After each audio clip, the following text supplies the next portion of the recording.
being a young 17-year-old striker and being able to be at the club with God in in Robbie Fowler was pretty cool. And it's funny because it's not until times like these where you're actually talking about it that you kind of look back and think like, I made my debut, come off the bench, replacing Robbie Fowler.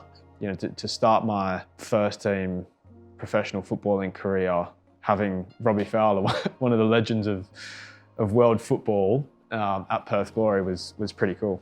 After I'd started that first game and scored against Dino Djulbic, who was playing for Gold Coast at the time, I'd been wearing boots and I'd had tape on the end because I'd had a hole in my boots. And I remember Robbie Fowler taking the mick out of me. Yeah. And then I'm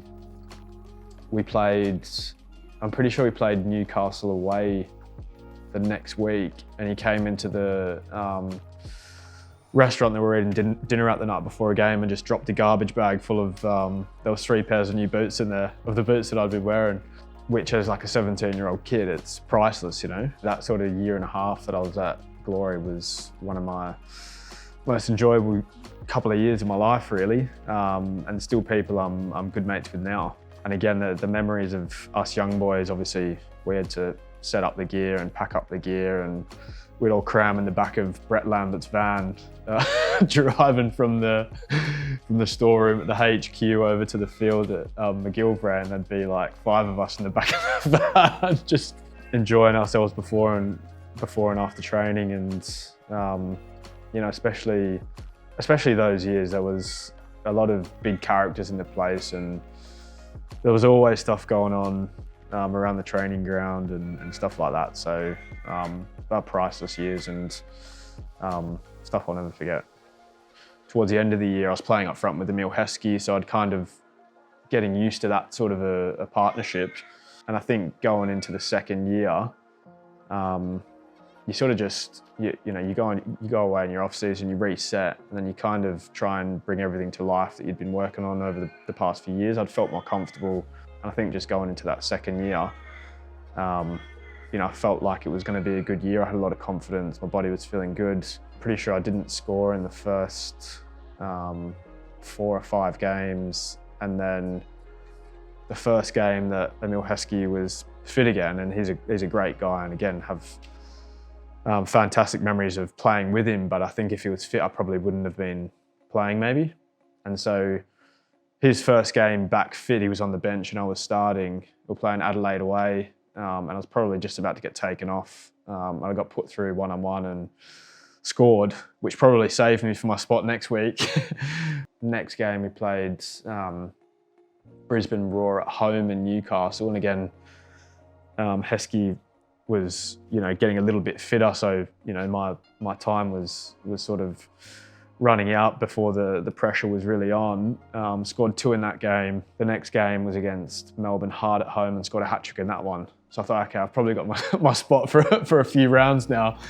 And then from the rest of the season, it was me and Heskey playing up top for the main part of the rest of that season. And I think just getting that run of goals definitely gave me the confidence and the belief. I always knew I could score goals, but I guess it's just seeing it in real life and it actually happening that you sort of just go on a flow, and just enjoyed myself that year. You take the pressure off yourself, and had a coach who I really, really liked and enjoyed, and believed in me, and had a good strike partnership with the great man, Emil Heskey, and just had a ton of fun that year and enjoyed my football. The actual Fulham side of things came around pretty quickly and all happened and was signed within a few days, really. Obviously, it was on the back of a Golden Boot year with the Newcastle Jets, and I was away with the Socceroos, about to be selected for the 2014 World Cup. When the Fulham thing came up, I kind of jumped at that opportunity. Obviously, being Fulham, it's a great club to sort of to be playing for if you can play. I think I probably followed my heart a lot then, and which I have done for a lot of my career. Looking back, maybe it wasn't the right move, but at the time, that's what I wanted to do. You know, I had the opportunity to go. Me being a 20-year-old kid still, really, couldn't wait to sign it and couldn't wait to get over there. So at the time, felt like a dream move, and you know, everything I'd been working for my whole life didn't turn out the way that I thought it would.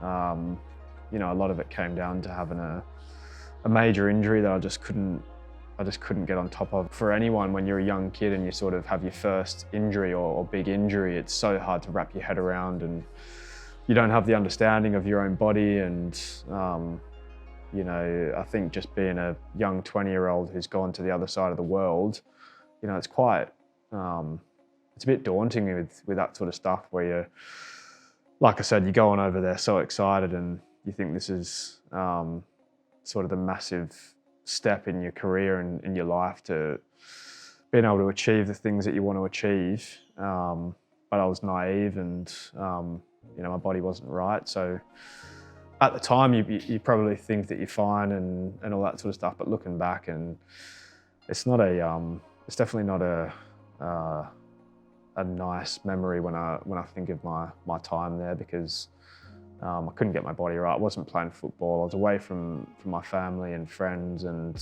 I wasn't in any kind of system that you know, understood me and me as a person, as a player, and all those sorts of things. And I think for anyone, that when you go to when you sign kind of one of those big moves and you get your move to Europe, I think it's so important to hit the ground running a little bit, to make sure that you have a good start that can sort of hold you in good stead for when you do have those small hiccups, whether it's an injury or, you know, a bad run of form and stuff like that. And you know, I pretty much had the opposite of that. I didn't play at all in that first year, and it was kind of an uphill battle ever since then. And yeah, found it very, very difficult to get my body right, to get into a good flow of playing football, and especially at that age, you know, playing games is so important, wherever that is. And yeah, obviously didn't have that.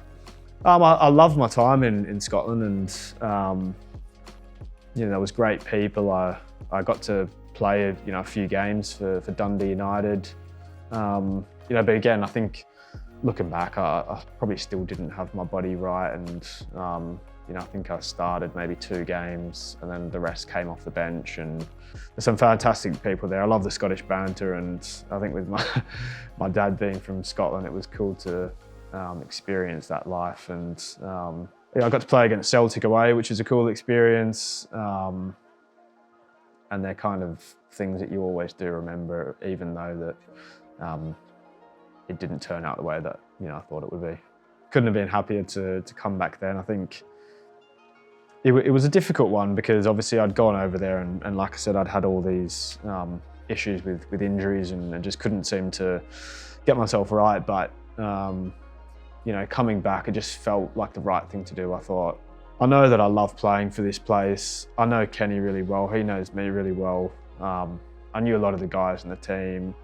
It was kind of like, this is an opportunity to sort of start again almost, enjoy my football, develop, and then try and sort of kick on and maybe get that move overseas again to have a second crack. So I was happy as anything to be back there and having Kenny as the gaffer, and you know, lucky enough to have to have played with probably the best player to ever play for Perth Glory in Diego Castro. And you know, I think during that period as well, when Perth Glory was all about getting the best young, sorry, not necessarily young, but getting all the best Perth players back to the club, it was a great vibe around the place. And you know, we had some unbelievable games and actually played some really, really good football, and I loved it then.